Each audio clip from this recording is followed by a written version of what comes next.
Tourist ही था Dubai से, लेकिन टूरिस्ट बिल्कुल चला गया है। अभी वो जो देख रहे हैं, जो वहाँ पे लोग रुके हैं, वो मेजॉरिटी पाकिस्तानी है, लोकल्स को छोड़ के।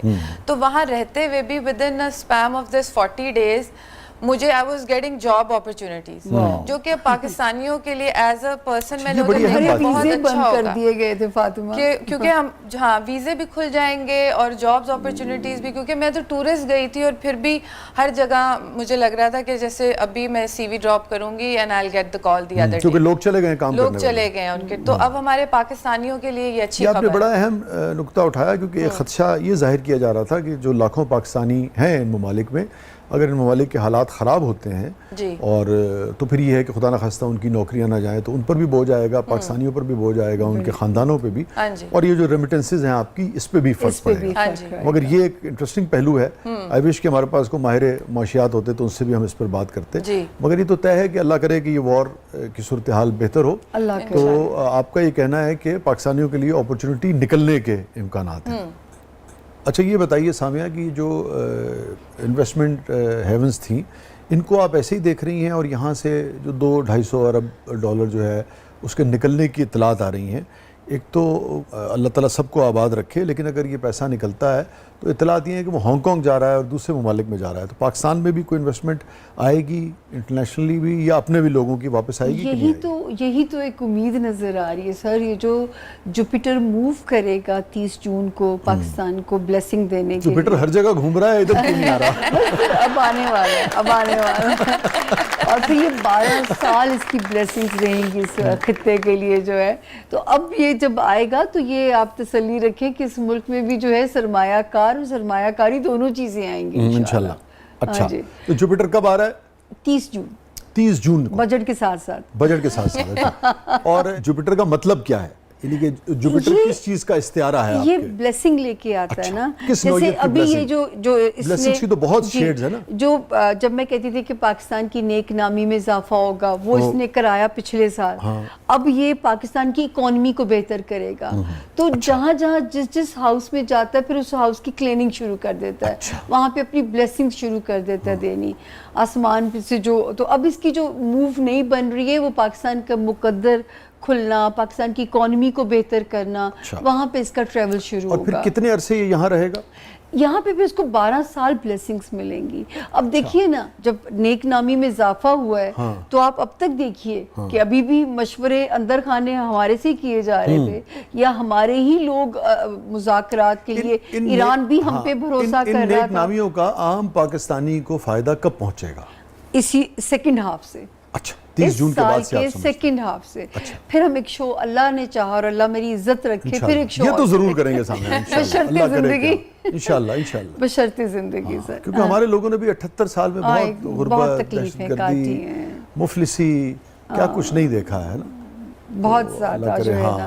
अल्लाह करे कि अब तो दिल से दुआ निकलती है कि अल्लाह पाक इस मुल्क की खैर हो जाए। बहुत हो गई है ना। हाँ जी, बहुत हो गया सर। और क्या दुबई खास तौर पे UAE वैसा ही रहेगा या उसके करीब आ जाएगा? नहीं, नक्शा बदलेगा। अच्छा, नक्शा बदलेगा मतलब UAE उस जगह उसकी वो पोजीशन नहीं रह जाएगी। नहीं, जब आप नक्शा बदलना कह रही हैं तो नक्शा बदलने का मतलब तो ये होता है कि जो सरहदें हैं वो आप कह रही हैं नहीं। मतलब जो दुबई का एक हाइप थी ना सर, वो वहाँ नहीं रह जाएगा उस पेडिस्टल पे। तो दुबई का फॉल और डाउन जो है ना, ये वक्त बताएगा। अच्छा, पूरी इंसानी तारीख में वॉर्स जो हैं वो होती हैं, और उसके बाद जो बड़ी रियासतें होती हैं, मुमलिकतें होती हैं, ये सल्तनतें हुआ करती थी, वो उसके बाद स्टेबल रहती हैं, 10-15-20% फ़र्क होता है, और उसके बाद कारोबारी ज़िंदगी चलता रहता है। ये UAE को और ख़ास तौर पर दुबई को कितना फ़र्क पड़ता है आप देख रही? 10%, 20%, 30% सरमाया निकलेगा तो सही, मगर बहरहाल फिर भी मिडिल ईस्ट की पट्टी पे खासा फर्क आप देखेंगे। ठीक है ना, गल्फ की पट्टी पे, मिडिल ईस्ट की पट्टी पे क्राइसिस बहुत सारे मुल्कों में, अब वो पोजीशन नहीं रह जाएगी उन मुल्कों की। और जो है क्या कहते हैं, यूरोप की पट्टी पे, वहाँ पे भी शुरू हो जाएंगे।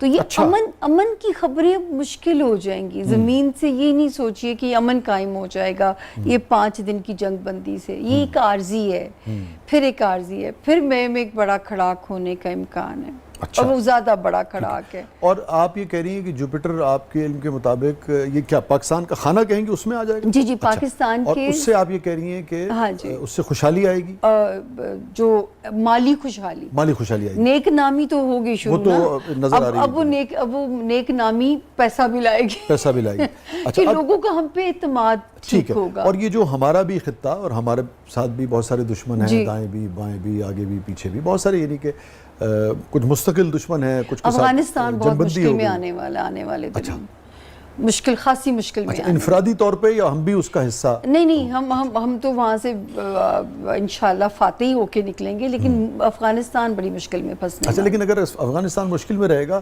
تو آپ جانتی ہیں کہ جو پوری ایک راہداری ہے جو چائنا بنانا چاہ رہا ہے سی پیک کی شکل میں، اور وہ رستہ اگر وہ خطہ جو ہے وہ ٹرموائل کا شکار رہے گا، تو امن نہیں ہوگا تو پاکستان کے لیے بھی مشکل ہے۔ امن کی بات میں نہیں کہہ رہی، مطلب اب افغانیوں کا اپنے ملک پہ جو ہے نا پاور ان کی کمزور ہو جائے گی، اس کا مطلب ہے وہ اڈاپٹ نہ کر لیے جائیں۔ اچھا، اڈاپٹ نہ کر لیے جائیں، اڈاپٹ سے کیا مراد ہے؟ مطلب جیسے کالونیز بن جاتی ہیں، کس کی کالونی؟ کیونکہ چائنا سپر پاور بنے گا، چائنا اس 1.5 سال کے اندر سپر پاور بن جائے گا۔ آپ یہ کہنے چاہ رہی ہیں کہ آپ کے علم کے مطابق چائنا کولونائز کرنے جا رہا ہے افغانستان؟ نہیں، مطلب مجھے یہ لگتا ہے کہ جیسے چائنا جو ان کے اپنے لوگ ہیں نا، وہ وہاں پہ لوز کر جائیں گے اپنی پاور کو، جو اس وقت جو یہ کہنا چاہ رہی ہیں رجیم ہے یہ لوز کر جائیں گے۔ تو وہاں پہ ظاہر ہے جب ان کے ایک ملک اگر آپ کے اندر انویسٹمنٹ کرتا ہے تو وہ اپنے اصول، ان کے ضوابط ہوتے ہیں نا، پھر آپ کو فالو کرنے پڑیں گے۔ تو افغانستان کی پوزیشن ویک ہونے تو آپ کس کا فٹ پرنٹ وہاں زیادہ دیکھ رہی ہیں افغانستان میں؟ نہیں، پاکستان کا اور چائنا کا، اور چائنا، دو ملکوں کا، اور چائنا۔ ہاں جی، ٹھیک ہے۔ تو کن ایریاز میں آپ سمجھتی ہیں پاکستانیوں کو انویسٹمنٹ کرنی چاہیے آنے والے دنوں میں پاکستان میں؟ ہم دیکھیں پہلے تو میرا ملک میرا ملک، میری ماں، یہاں آئیے، اسے سجائیے، سنواریے۔ اس خطے کی یونٹی اور اس خطے کی جو فرٹیلٹی ہے اب اپنا آپ جو ہے آپ کو انشاءاللہ پروو کرے گی۔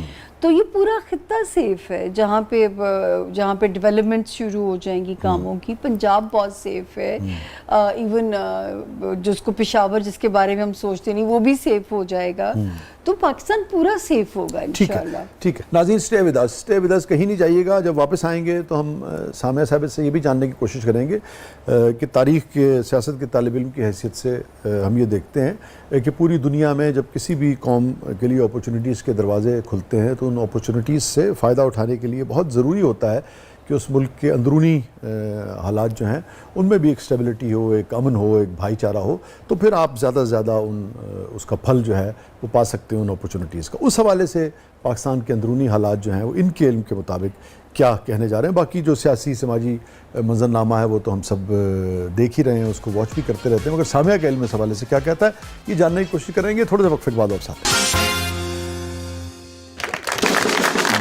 ویلکم بیک ناظرین، زبردست میں ایک بار پھر خوش آمدید۔